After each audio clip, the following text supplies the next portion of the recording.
इसमें खास बात ये भी रहेगी, elements in the set will not be repeated, element repeat नहीं होंगे। फॉर एग्जांपल एक सेट लिख लिया हमने यहाँ पे, the set of all the letters in the word better, इसको रोस्टर फॉर्म में लिखना है, तो उसमें BETR, ई 2 बार आ रहा था तो दूसरी बार उसको नहीं लिखा गया, T 2 बार आ रहा था उसको दूसरी बार नहीं लिखा गया। सेट के अंदर एक एलिमेंट एक बार ही लिखा जाएगा। अब हम स्टार्ट करते हैं एक्सरसाइज 1.1। इसके अंदर फर्स्ट 2 क्वेश्चंस आप लोग आराम से कर लेंगे, कोई दिक्कत वाली बात नहीं है। इसमें आप लोग अपनी बुक परचेज कर लें NCERT की, और किसी कारणों से अगर बुक नहीं होती है तो आप नेट से भी पूरी NCERT बुक को डाउनलोड कर सकते हैं। Write in roster form, third question से स्टार्ट कर रहे हैं। x such that x is an integer and x lying between -3 and 7। ये -3 से 7 को इस तरह से हमने नंबर लाइन पे शो करके दिखाया आपको, तो उसके बीच के जो एलिमेंट हैं वो हमें लिखने हैं। x इक्वल टू -3 नहीं होगा, इक्वल टू 7 नहीं होगा, सिर्फ बीच के नंबर्स को हमें लिखना है। तो -3 से बड़ा -2, ये देखो -3 से बड़ा -2 -1 ऐसे चलते हैं ना, तो ये सारे एलिमेंट हमने उनके बीच के लिख दिए हैं। थर्ड पॉइंट के लिए C सेट है, x तरह के एलिमेंट रहते हैं उसके अंदर, सच दैट, ये तो हमेशा ऐसे ही चलेगा, जब भी सेट बिल्डर फॉर्म लिखी जाएगी x सच दैट से ही शुरू करेंगे हमेशा। x इज, और फिर बताया जाएगा कि भाई x किस तरह का है। x is a 2 digit natural number such that sum of digits is 8। ये बुक में स्टेटमेंट गिवन है, इसको हमें रोस्टर फॉर्म में कन्वर्ट करना है। तो 2 डिजिट नंबर होना चाहिए, ठीक है, और दोनों डिजिट्स का जो सम है वो 8 होना चाहिए। तो देखो 80, 71, 17, 62, 26, 53, 35, 44, इसके अलावा और कोई नंबर नहीं होगा। 08 को आप नहीं लिख सकते हैं, ये 08 को आप नहीं लिख सकते क्योंकि ये 2 डिजिट नहीं होता है, इसको सिंगल डिजिट में, क्योंकि इसकी वैल्यू तो क्या होती है 8 होती है, तो ये 1 डिजिट नंबर में काउंट होगा। D, x is A prime number which is divisor of 60। अब 60 के वैसे तो बहुत सारे डिवाइजर हैं, बट प्राइम नंबर की बात हो रही है, सिर्फ प्राइम नंबर की बात हो रही है। तो 2, 3 एंड 5 ये प्राइम नंबर है। प्राइम नंबर क्या होता है, वो नंबर जो एक या अपने सिवाय किसी और नंबर से डिवाइड नहीं होता है, उसको बोलते हैं प्राइम नंबर। तो वैसे डिवाइजर तो और भी हैं इसके, 4 भी है, 12 भी है, 10 भी है, ठीक है, 15 भी है, बट वो सारे प्राइम नंबर नहीं हैं, वो तो कंपोजिट नंबर है। इन्होंने सिर्फ प्राइम नंबर्स पूछे हुए थे, तो सिर्फ 2, 3, 5 ही आएंगे। फिर उसके बाद उल्टा है उसका कि भाई सेट बिल्डर फॉर्म में लिखना, right in the set builder form. ये सेट हमें गिवन है, अब की बार दे दी है रोस्टर फॉर्म, कन्वर्ट करना है उसको सेट बिल्डर फॉर्म में। ये स्टेटमेंट्स गिवन है बुक में सारी। तो इसको हम कैसे लिखेंगे, शुरुआत वैसे ही करें, x लिखना पड़ेगा, सच that x is a natural multiple of 3 less than 13, क्योंकि ये जो चारों नंबर आपको दिखाई दे रहे हैं ये चारों ही नंबर्स क्या हैं, 3 के मल्टीपल्स हैं, ठीक है, और 13 से छोटे हैं, तो फिर नेचुरल डालना ज़रूरी था, बिकॉज नेचुरल नंबर अगर आप नहीं लिखेंगे यहाँ पे तो फिर तो 0 की भी बात शामिल हो सकती है, बट 0 तो इसके अंदर नहीं है, तो नेचुरल नंबर डालना ज़रूरी था ताकि वो नंबर 0 से बड़ा दिखाई दे।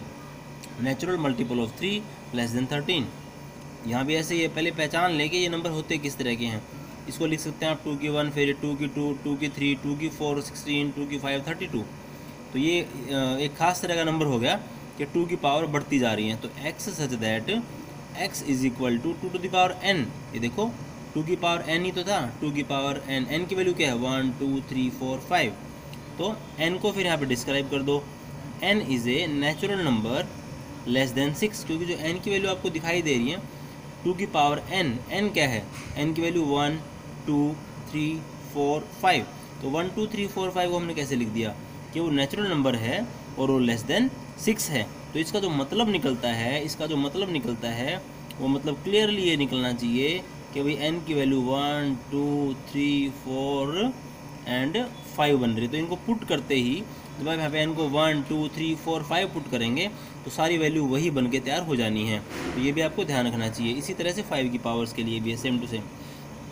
फोर्थ में 2, 4, 6 एंड सो ऑन, यहाँ पे देख लें ये सारे क्या हैं, ये सारे 2 के मल्टीपल्स हैं। तो x such that x is a natural number and multiple of 2, यहाँ पे ज़्यादा कुछ सोचने की ज़रूरत नहीं है। नेचुरल नंबर मीन्स वो 0 से बड़ा है ना, 1 से शुरू हो सकता है, बट मल्टीपल ऑफ 2 डालना ज़रूरी है क्योंकि ये सारे नंबर्स क्या हैं 2 के मल्टीपल्स हैं। ऐसे ही फिर नीचे देखो, यहाँ भी खास बात क्या है, ये 1 का स्क्वायर, 2 का स्क्वायर, 3 का square and so on up to 10 का स्क्वायर। खास बात क्या है कि n का स्क्वायर है, n क्या है नीचे 1 2 3 4 5 and so on up to 10। तो x को हम क्या लिख रहे हैं यहाँ पे, x is equal to n square, क्योंकि स्क्वायर तो ऊपर आना ही है, स्क्वायर तो ऊपर कॉमन है, तो स्क्वायर तो आप लिख ही लें। x की खास पहचान क्या रही कि वो किसी नंबर का स्क्वायर हो रहा है, n का स्क्वायर। n की वैल्यू क्या है देखो 1 2 3 लिख दिया हमने यहाँ पे। n is a natural number less than 11, x is a natural number less than 11, क्योंकि ऐसा लिखने के बाद ही पता लग पाएगा कि n की वैल्यू एग्जैक्ट क्या है। तो यहाँ से क्या पता लगता है कि n की वैल्यू 1 से लेकर 10 तक है। और वही बात थी यहाँ पे, नीचे देखो n की वैल्यू 1 से लेकर कहाँ तक जा रही है, 10 तक जा रही है। x is equal to n square. अब ये 5th का सेकंड पार्ट है। b सेट है, x एक इंटीजर है और x की जो वैल्यू है वो -1/2 से 9/2 के बीच में है। -1/2 का मतलब क्या होता है, डिवाइड करेंगे तो -0.5, 9/2 का 4.5, तो इनके बीच के नंबर चाहिए हमें। तो 0.5 से बड़ा नंबर कौन होगा, 0 1 2 3 4, क्योंकि 4.5 से छोटा हमें चाहिए। कभी सोचोगे 4.5 से छोटा है तो 4.4 भी होता है, इंटीजर की बात हो रही है। 4.4 कोई भी इंटीजर नहीं होता, इनके बीच के इंटीजर्स की बात हो रही है यहाँ पे, इंटीजर्स, तो वो 0 से 4 तक होंगे। और थर्ड पार्ट में x एक इंटीजर है such that x square less than equal to 4, इसको हमने इस तरह से लिख लिया, 4 को लिख लिया 2 स्क्वायर। अब ये रिजल्ट होता है कि x स्क्वायर अगर less than equal to a square होगा तो x की जो वैल्यू है वो हमेशा -a और +a के बीच में होगी।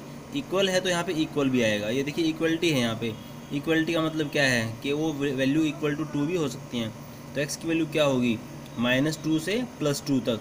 अगर यहाँ पे इक्वल का निशान ना होता, अगर ये x square less then 2 square होता सिर्फ, तब x की वैल्यू -2 से +2 होती, तब ये इक्वल -2 नहीं लेते, यहाँ पे इक्वल +2 नहीं लेते, फिर -2 से बड़ी टर्म लेते हैं क्या, -1 0 और 1, तब ये एंड पॉइंट जो -2 और 2 है वो इंक्लूड नहीं किए जाते। तो यहाँ पे रिजल्ट बन गया हमारा, इसको अपना याद रखना है। तो आज के लिए यही है, आप लोग एक्सरसाइज 1.1 को अच्छे से कंप्लीट कर लेंगे, होमवर्क कॉपी बना लें और उसमें इसको बहुत अच्छे सुंदर राइटिंग में मेंटेन कर लेना है।